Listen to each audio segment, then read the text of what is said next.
Welcome to the April 2025 market update.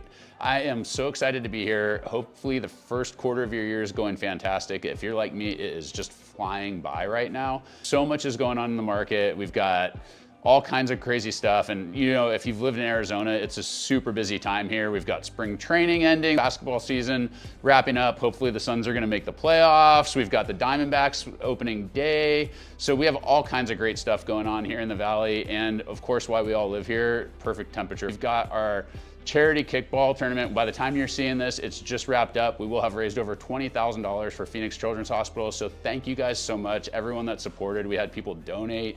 We had so many people come out. We had such a great time. So thank you guys for that. We really, really appreciate it.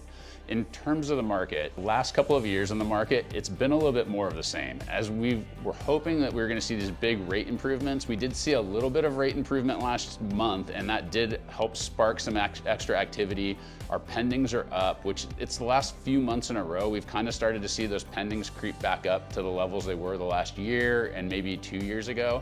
They're pretty much consistent with that. We're seeing a little more inventory. We're about 25,000 homes on the market right now, but we're seeing our pendings over 9,000 again. So this is the first time in several months we've had pendings over 9,000.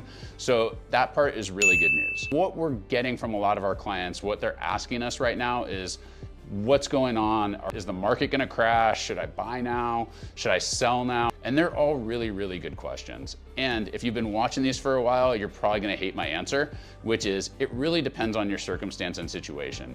The truth is, for the last 2 years, we've seen our median and average sales prices pretty flat. If you bought a house 5 years ago, you're still in really, really great shape.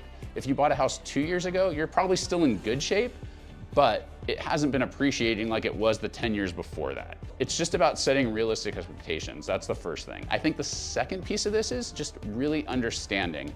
Your circumstance is always gonna be different than your neighbors or your friends. And so really getting down to the root of why do you wanna own a house right now?